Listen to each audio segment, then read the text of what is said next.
Eis-me aqui, Espírito Santo, eis-me aqui, Senhor.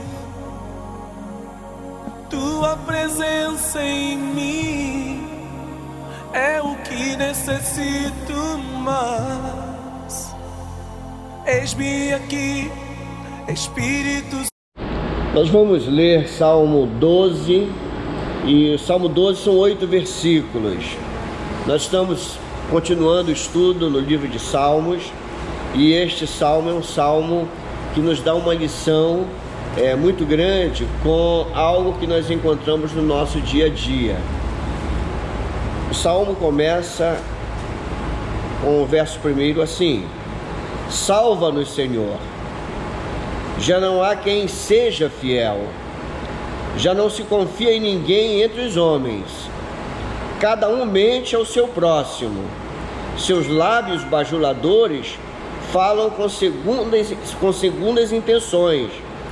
Que o Senhor corte todos os lábios bajuladores e toda a língua arrogante dos que dizem: venceremos graças à nossa língua,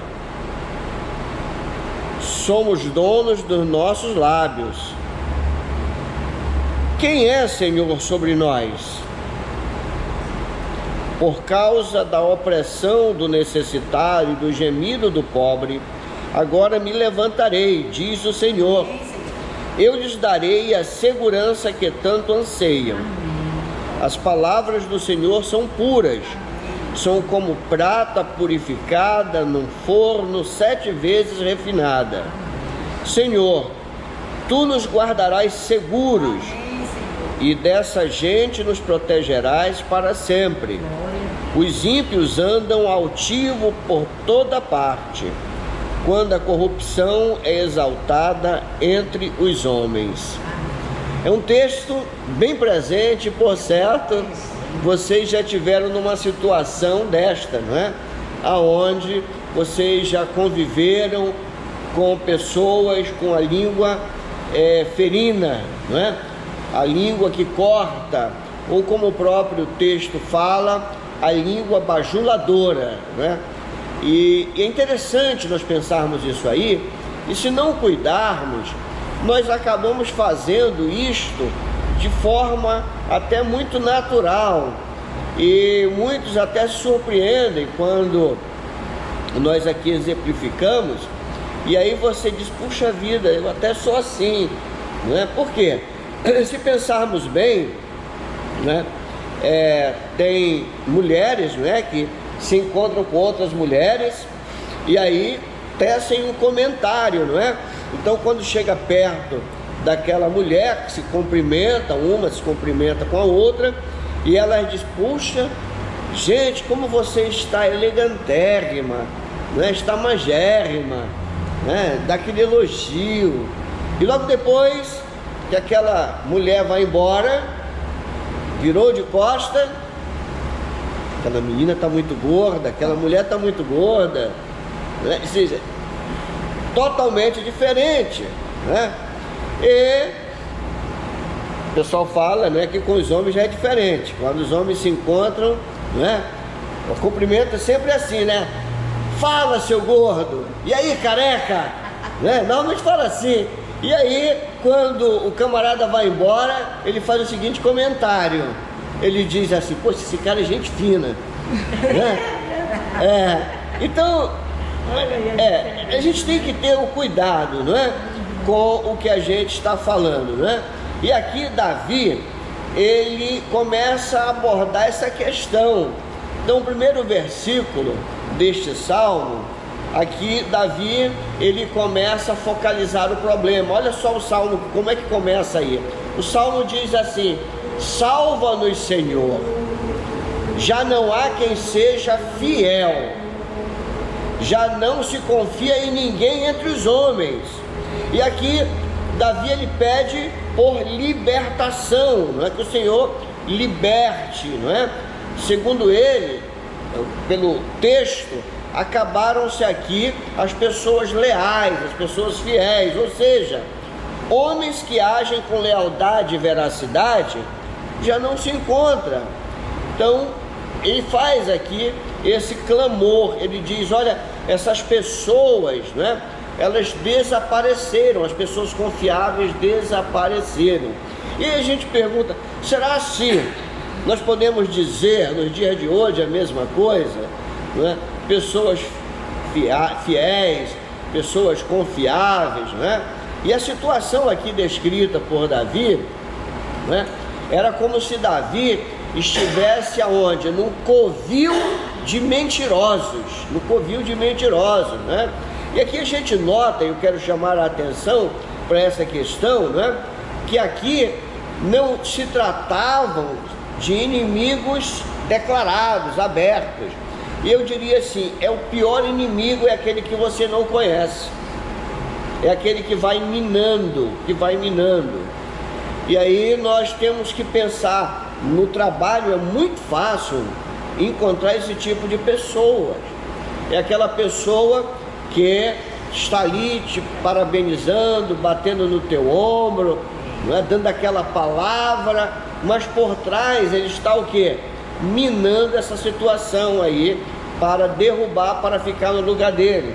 Eu quero dizer para vocês que a minha experiência de vida pública me ensinou, e eu vivi essa situação. Aonde a pessoa ali preparou todo o ambiente, né, para que eu saísse da função que eu estava para aquela pessoa ocupar, né? E aí nós vamos encontrar na nossa vida, no nosso cotidiano, situações dessa natureza, né? Vamos encontrar pela frente, né, homens, né, agradáveis, mas também homens perversos, né, que passam a moldar a sua imagem de mentira, né? Eles dizem coisas que seus corações não sentem. Então é a coisa apenas da boca para fora, né? Que são agradáveis aos ouvidos, entretanto, pelas costas, essas palavras, elas destilam um veneno destruidor. Isso é muito perigoso, muito perigoso. Eu sei que até dentro do ministério a gente passa, né? Eu lembro bem que certa vez eu tive uma situação dessa dentro da obra ministerial, né? E a pessoa ficava minando e falando, não é? E eu lembro bem que alguém chegou e me alertou, disse: olha, pastor, olha, cuidado, não é? Tem alguém que está nas reuniões,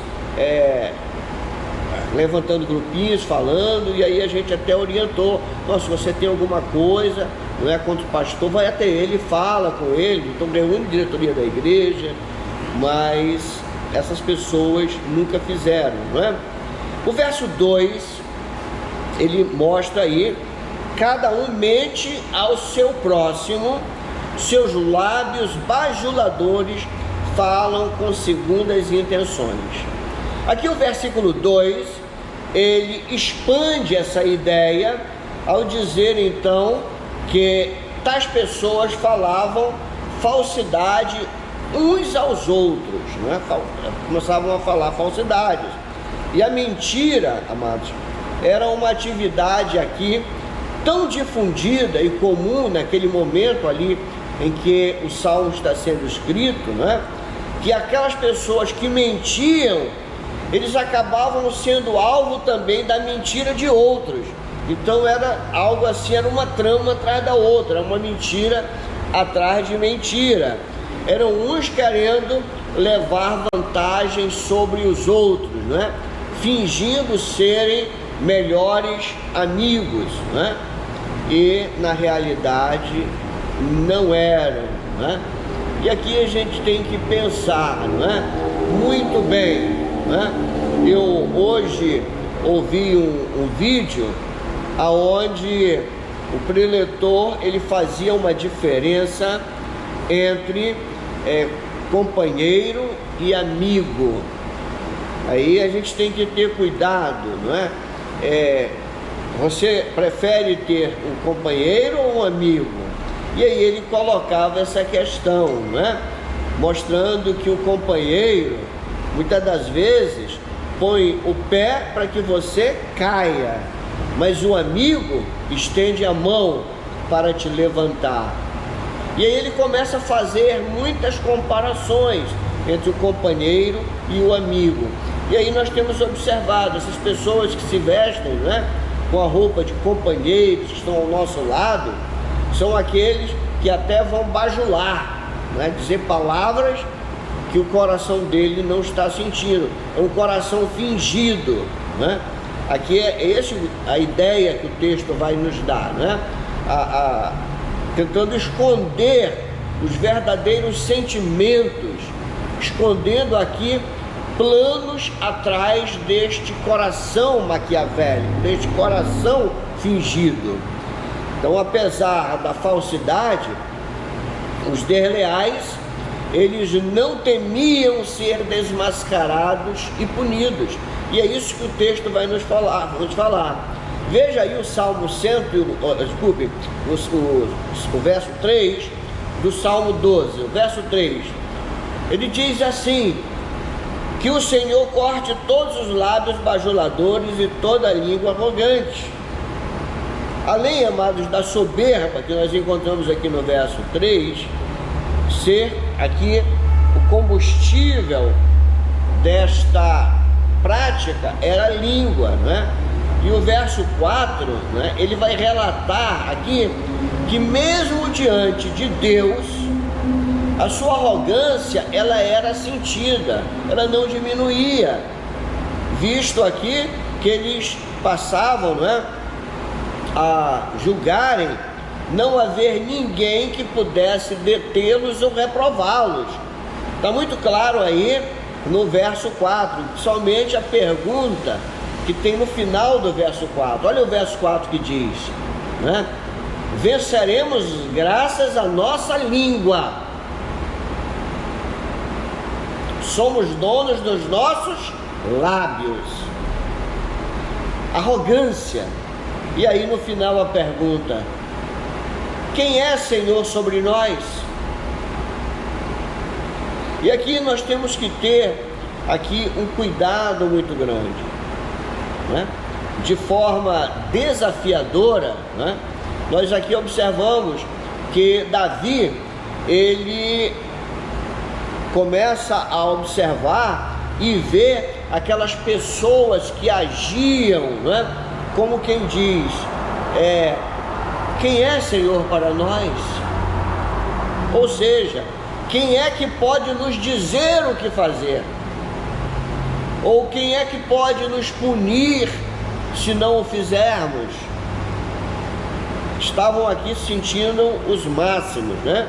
Então não é de surpreender que Davi, mediante a esta situação, Davi ele começa então a pedir a Deus para libertá-lo de homens assim. Ele clama neste salmo, ele diz: Senhor, liberta-me destes homens. E este é o papel que nós temos que fazer, é clamar ao Senhor. Senhor, nos livra da língua perversa, não é? Do homem mau, aquele que trama contra mim. Na verdade, eles são mais perigosos que os homens perversos, não é? São mais perigosos que os homens violentos, pois desses homens, não é? Nós podemos aqui ver que às vezes eles estão do nosso lado, eles estão bem próximos, e aí nós não sabemos. Toda vez eles estão nos bajulando, não é? Tentando colocar palavras que eles não acreditam, né?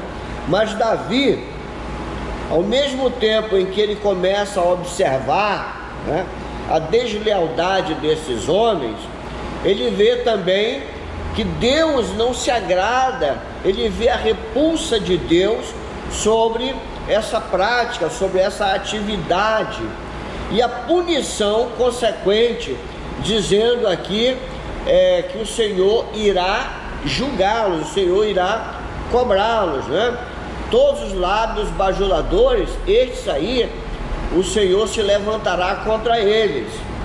Então, diante dessa situação de opressão causada aqui por estes egoístas lisonjeiros, e mentirosos, Paulo, no capítulo 16, no verso 18, Paulo ele coloca a seguinte palavra: pois essas pessoas não estão servindo a Cristo, nosso Senhor, mas a seus próprios apetites, mediante palavras suaves e bajulação, enganam os corações dos ingênuos.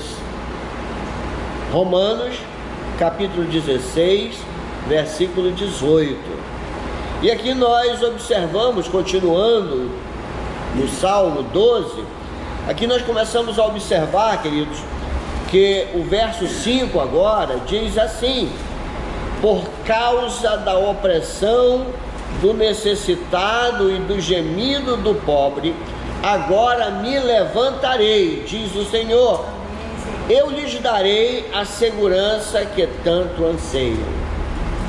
O Senhor, Ele não está inerte, Ele vem em nosso socorro.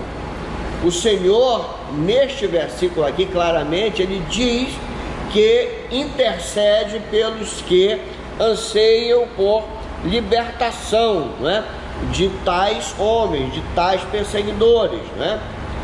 Então, dessa forma, o rei Davi ele fica mais confortável. A confiança do rei está em Deus. Amém. Mesmo que os ímpios estejam por toda parte, como nós podemos ver no verso 8, lá no final do Salmo, olha o verso 8 o que diz: os ímpios andam altivos por toda parte, quando a corrupção é exaltada entre os homens. Estava lá, em todo lugar. O Senhor, que não é com eles, e cujas palavras são puras, e o texto no verso 6 fala, né, ele tenta aqui fazer aqui, ele usa uma expressão, não é, para mostrar a pureza das palavras do Senhor, não é? No verso 6 diz assim: as palavras do Senhor são puras, são como prata purificada no forno 7 vezes refinada. Então o salmista no verso 6 ele coloca ali, para tentar mostrar um paralelo e a comparação das palavras do Senhor, que são puras, e as palavras do homem mau, do mentiroso, do bajulador, né? Então nós temos aqui, queridos, fechando para encerrarmos este momento, pensar no que nós estamos aí observando, né? E aí nós temos observado a vida do homem que nós acompanhamos. Vamos pensar aqui no homem que nós acompanhamos todo dia, políticos, né? Se enquadram muito bem aqui. Época de eleições, como é que eles fazem? Vão bajular, não é? O eleitor pega a criança, coloca no colo, beija, não é? Enrola a camisa, vai na comunidade e anda rápido no sol, começa a suar, aí ele diz: estou aqui molhando a camisa, né? Que é o mentiroso, é o bajulador, né? E aqui o Davi, ele estava vivendo essa situação, ele estava aqui lembrando isso, né? E aí nós temos aqui esse alerta que o Salmo nos dá. Por fim, né, nós temos que lembrar aqui da responsabilidade, né, de não agir como aqueles que tememos e cujas ações nós reprovamos, né? Seja no campo da política, seja no campo da economia, seja no campo do direito, né, e daquelas conversas informais quando encontramos conhecidos pela rua, né? Então vamos ter cuidado até pelas conversas que a gente tem pela rua, fazendo aqueles comentários, não é? Fecho deixando um versículo no Evangelho de Mateus, capítulo 5, verso 37, e é um texto muito conhecido, amados. O texto diz assim: seja o seu sim, sim, e o seu não, não. O que passar disso, venha do maligno, né? Outras versões falam, seja anátema, né? Então, com todos, tenhamos apenas o quê? Uma cara, né? E um discurso.